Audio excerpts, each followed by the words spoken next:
Предлагаю вам пинетку, выполненную из катушечных ниток. Цель этого видео показать, что крючком можно вязать не только пряжей, но и другими нитками, например, катушечными.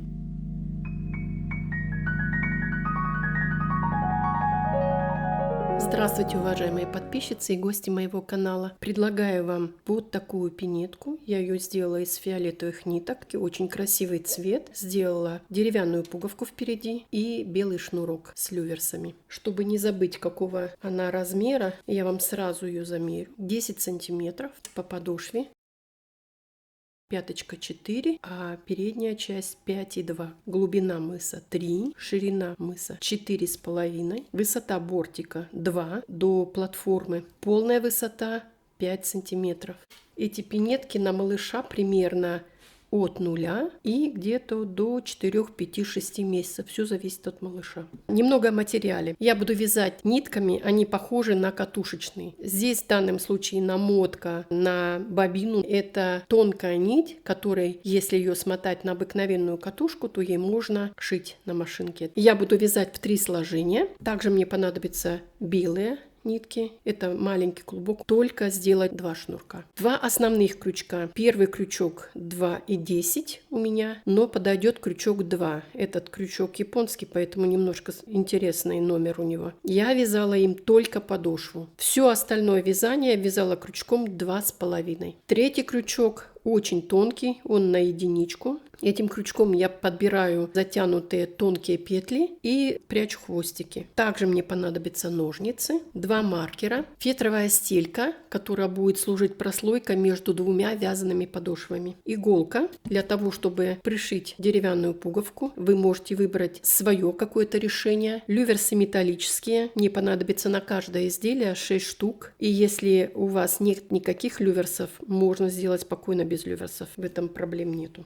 Люверсы у меня на 4,2 снаружи и 4,1 снутри.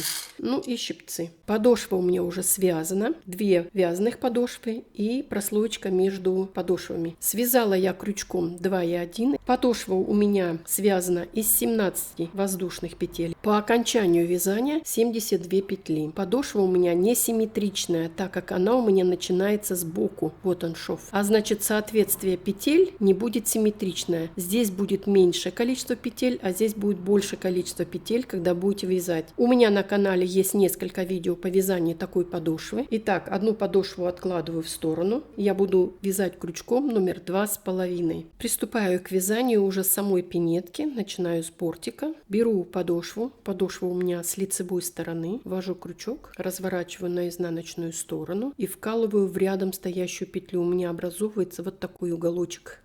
Беру нить и провязываю 2 петли вместе. Закрепляю вот так. Я делаю еще одну воздушную петлю. Во вторую петлю вновь ввожу крючок, она у меня теперь будет первой, и в рядом стоящую петлю ввожу крючок, образовывается уголочек, подбираю нить и провязываю вместе столбиком без накида. Вторая петля становится первой, рядом стоящая петля. Ввожу крючок, образовывается уголок. Провязываю вместе столбик без накида. Вторая петля первая.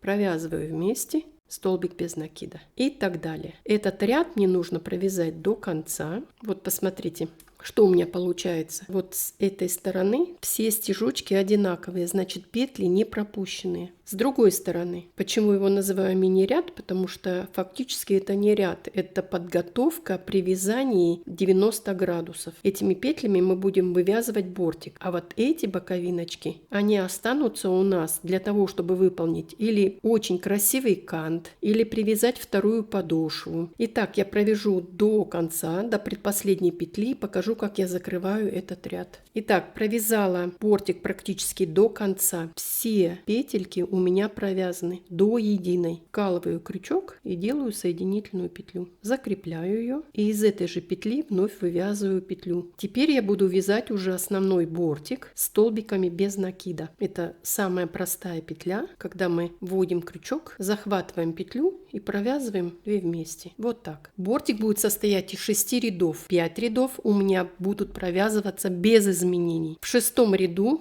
я убавлю на мысе 4 петли для того, чтобы сделать мысик закругленным. Я провяжу 4 ряда самостоятельно, в этом проблем нету. Точно так же последняя петля будет соединительная петля для перехода в следующий ряд. И покажу вам 6-й заключительный ряд. 5 рядов бортика готовы. Появились новые элементы, это 2 маркера. Итак, я довязала до маркера, снимаю маркер и петлю под маркером провязываю столбиком без накида. Следующие петли у меня будет первая петля на убавление. Я буду брать за переднюю часть петли. Точно таким же способом вторую петлю. Провязываю вместе столбик без накида. Первая петля убавлена, интервал между убавлениями будет 4 петли. 1, 2, 3, 4. Следующее убавление. Точно так же за переднюю часть петли первая петля и вторая. Провязываю вместе столбик без накида. Точно так же 4 петли, петля убавления, 4 петли интервал, петля убавления. И уже остаток будет провязываться столбиками без накида. Бортик будет готов. Это последний 6-й заключительный ряд. Я провяжу это самостоятельно и покажу вам следующий этап работы. Бортик готов. 6 рядов, 5 рядов обыкновенные, без изменений. И 6-й ряд убавленный 4 петли. Значит, у меня сейчас в работе 68 петель. Я закрыла заднюю часть пинетки. Хвостик остался, я его впоследствии ввяжу в вязание. А сейчас я сформировала одну петлю полноценную и немножко закрепила, чтобы она была такая же по размеру, как и предыдущая петли. Я вновь маркерами наметила центральные 32 петли. Вот таким способом складываю пинетку на 2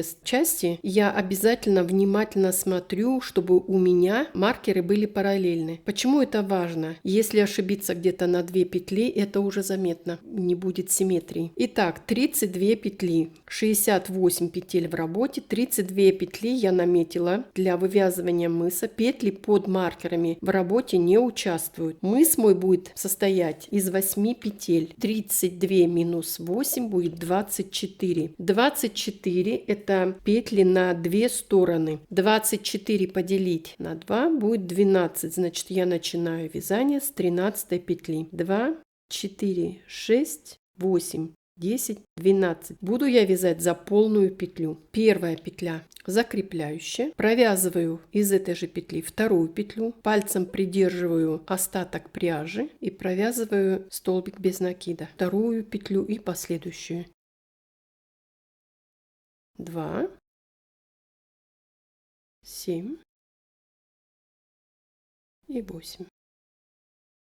Последняя 8-я петля. 2, 4, 6, 8. 8 петель. Так как у меня с этого края 12, я всегда проверяю, чтобы со второго края у меня также было 12 петель. 2, 4, 6, 8, 10, 12. Все отлично. Я ровно на середине. Следующие 2 петли буду провязывать соединительными петлями. Вот таким образом. Первая соединительная петля и вторая соединительная петля. Без петли подъема разворачиваю вязание. Нить у меня осталась с изнаночной стороны. Она у меня перекрывает первую петлю и начинаю вязать со второй петли.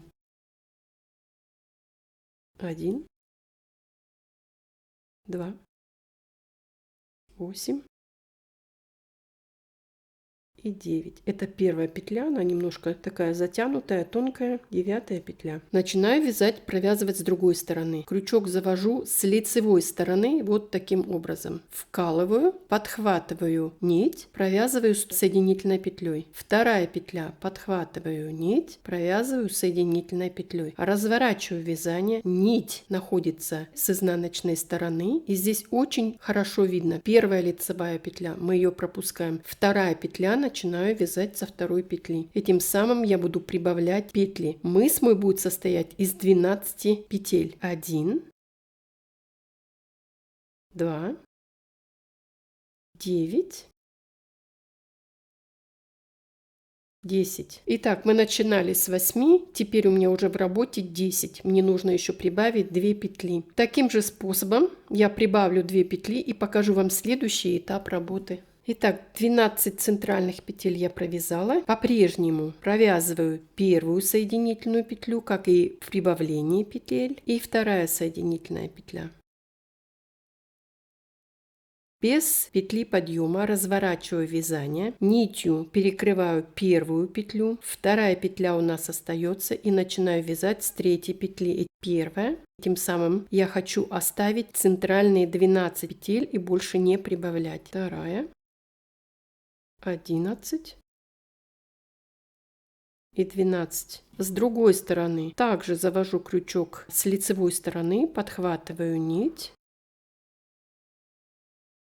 Первая соединительная петля, вкалываю крючок во вторую петлю, рядом стоящую, подхватываю нить, вторая соединительная петля.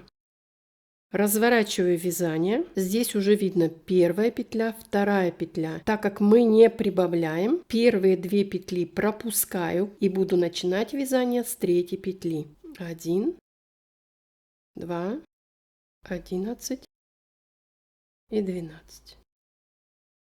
С каждой стороны у меня остается 6 петель.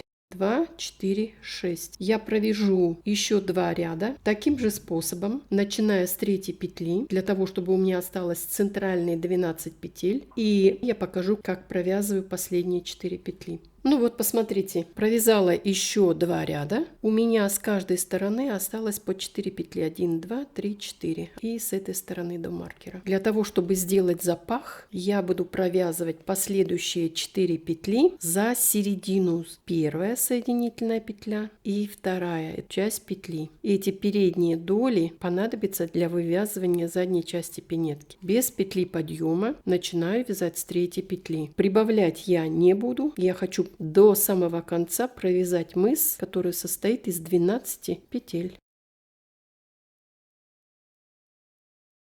12. С этой стороны вкалываю крючок в середину петли. За заднюю часть подбираю нить. Первая соединительная петля и вторая соединительная петля. Все по-прежнему. С третьей петли продолжаю вязать. Посмотрите, что получается. У меня теперь осталось с каждой стороны до маркера 2 петли. Они вяжутся точно таким же способом, только за заднюю часть, как и я сейчас провязывала. Я провяжу это до конца и покажу вам следующий этап работы. Я провязала полностью все петли до маркеров и теперь приступаю к вывязыванию язычка. Язычок у меня будет на 2 петли шире, поэтому я с первой петли и с последней петли вывяжу по 2 петли. Первая и вторая из одной петли. Провязываю также все петли на мысике. И вот последняя петля, вывязываю из нее также 2 петли, для того, чтобы у меня с каждой стороны прибавилось по одной петле. И теперь у меня будет 14 петель. Разворачиваю вязание, маркеры убираю, они нам больше уже не понадобятся. И от начала вывязывания мыса до окончания язычка ровно 24 ряда. Если считать парами, то будет 12 пар. 1, 2, 3, 4, 5, 6. 6 пар уже связаны. Это значит 12 рядов. Мне еще остается 11 рядов. Я свяжу язычок полностью и покажу, как я его обвязываю. И язычок будет готов. 12 пар или 24 ряда связаны. Я не отрезаю нить для того, чтобы обвязать язычок. Просто вытягиваю петлю и через эту петлю протягиваю полностью все изделие. Подтягиваю, чтобы петля ровненько легла. Вот так и затягиваю. Вкалываю крючок в самую первую петлю и делаю протяжку.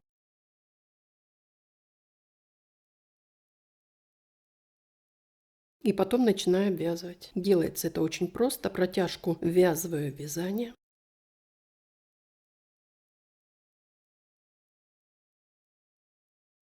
Ну вот, язычок связан.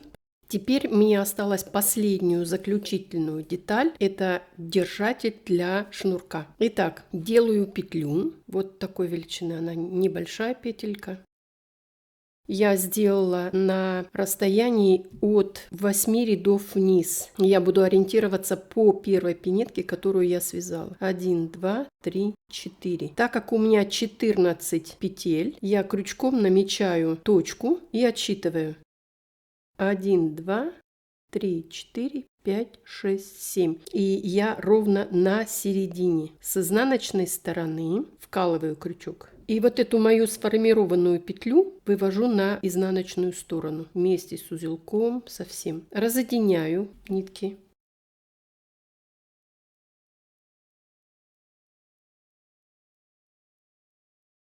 И в рядом стоящую петлю вкалываю крючок и вывожу вот эту петельку.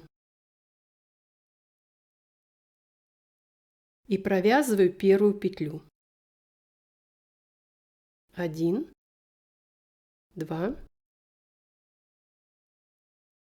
3, 4. Формирую 4 воздушных петли. С изнаночной стороны вкалываю крючок, подбираю вот эту петельку, вывожу и в рядом стоящую петлю вкалываю крючок с лицевой стороны, подбираю петлю, закрепляю ее. И теперь вот эти воздушные 4 петли мне надо провязать. Первая, вторая, последняя, четвертая. Вытягиваю нить, отрезаю ее. Первую, самую первую петлю, с которой мы начинали наш путь, вывожу наизнанку. У меня 2 хвостика. Мне надо сделать очень плотный узел. 1. И чтобы он не развязался, 2. Одним словом, закрепить. Вот у меня получился держатель для шнурка. Хвостики я вяжу самостоятельно, потому что здесь сложностей никаких нету. И приступаю к вязанию задней части пинетки. И чтобы язычок мне не мешал, я его заверну вовнутрь. При вязании мыса я сформировала 4 полупетли. 1, 2, 3, 4. Начну вязание со второй петли. Первая соединительная петля. И из этой же петли провязываю вновь полноценную петлю. И мне нужно еще так подобрать 2 полупетли. Значит, все вместе это будет 3.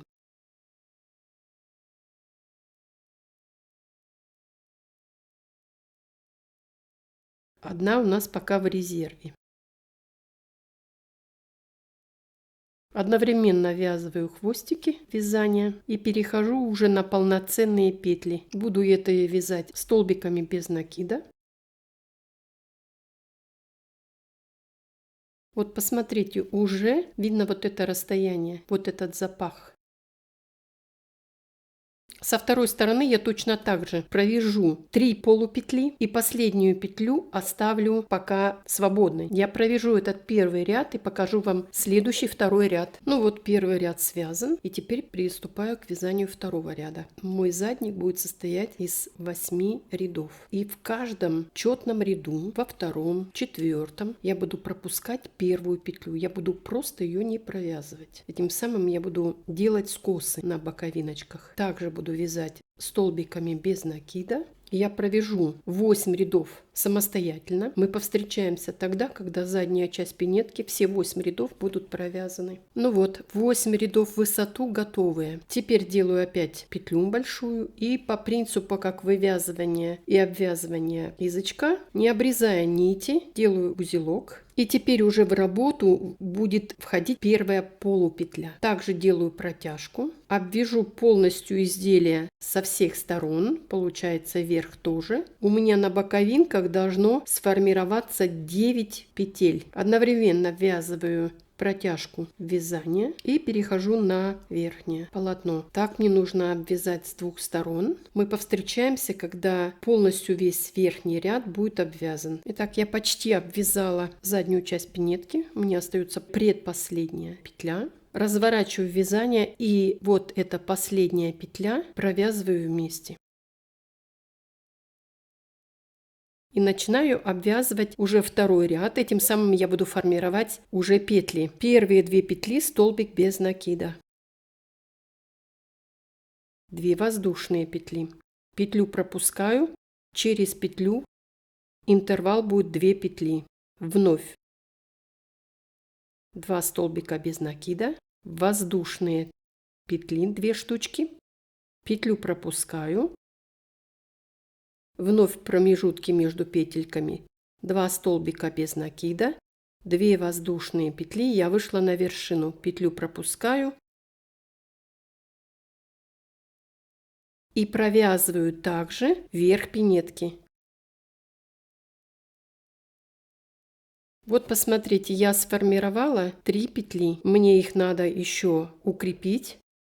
Я сначала провяжу этот ряд, не забуду сформировать 3 петли и не забуду, что у меня последние 2 петли столбики без накида. Вот точно так же, чтобы петли были симметричные. Я провяжу это самостоятельно и покажу вам следующий этап работы.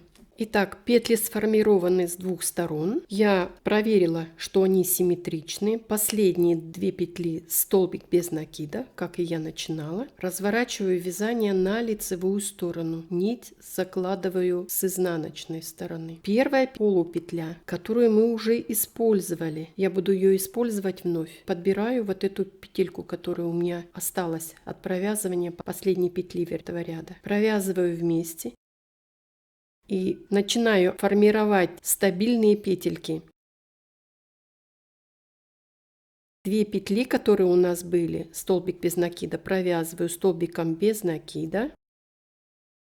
Арочка, состоящая из 2 воздушных петель, 2 столбика без накида. Промежутки между петель 2 столбика без накида.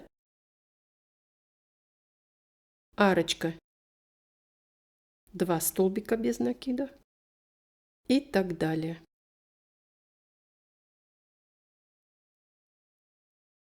Последняя петля, я вышла на вершину. Также обвяжу вверх и выйду на другую сторону, чтобы также укрепить петли. Вот что у меня получилось. За счет того, что я обвязала край пинетки, край получился ровный. И плюс укрепление за счет вот этого ряда, который я начала вязать, петли получаются очень крепкие. И если у вас нет люверсов, то эти петельки спокойно выдержат любое натяжение шнурка. Итак, я провяжу до конца, до последней петли, покажу вам следующий этап работы. Укрепила петли с двух сторон и вновь вытянутая петля. Завожу нить с лицевой стороны, разворачиваю вязание с изнаночной стороны и вновь та последняя полупетля, которую мы использовали, вкалываю крючок и захватываю вот эту нить, провязываю вместе.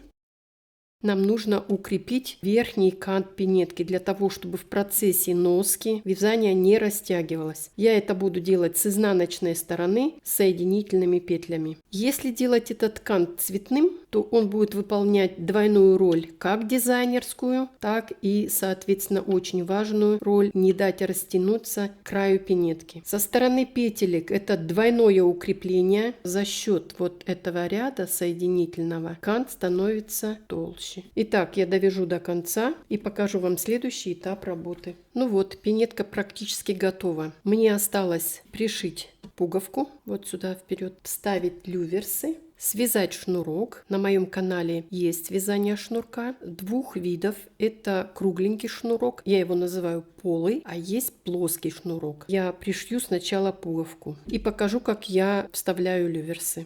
Вот у меня их 6 штук. Делается это очень просто. Очень плотненько вставляю и смотрю, чтобы нигде не было, например, захвата нити или еще что-то, чтобы она прям, вот эта верхняя часть была открытая. Нигде нитки не зацеплялись, ничего. Беру щипцы. Вот этой плоской частью укладываю на плоскую часть. А выпуклой вот как раз вот с другой стороны, для того, чтобы прижать во все стороны. Вот так.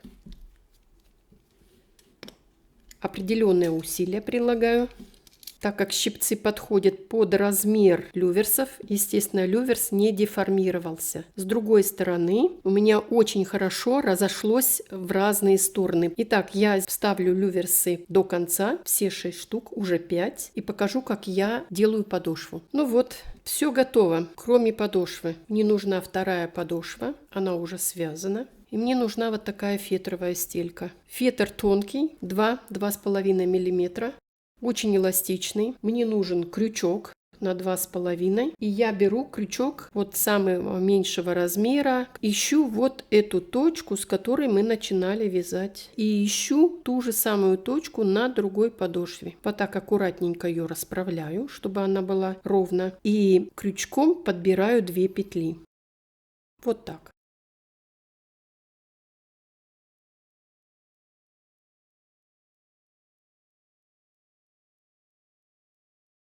В следующую петлю ввожу также крючок в 2 петли и провязываю соединительными петлями.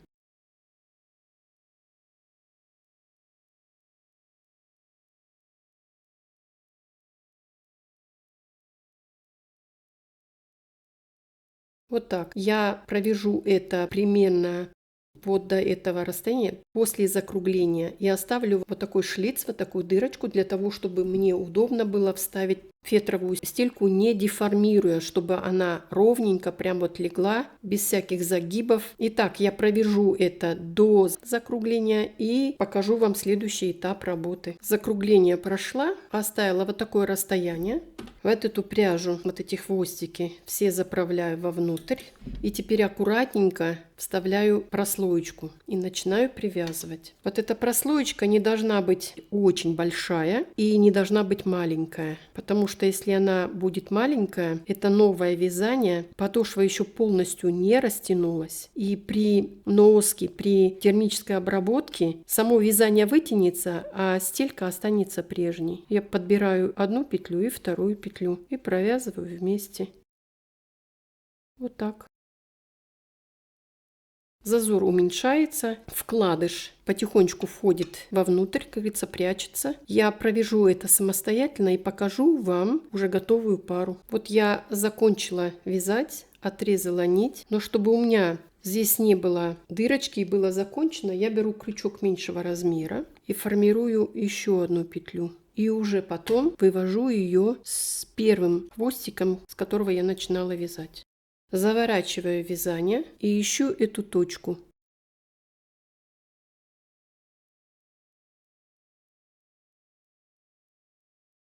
Выведу ее вовнутрь, делаю узелок. Первый узелок я делаю не очень плотный, чтобы не деформировать петлю, а второй уже будет плотный. Беру крючок и распределю по внутренней стороне между фетровой прослоечкой и подошвой, распределю остатки ниток в разные стороны. Они потом примнутся. Лишнее отрезаю.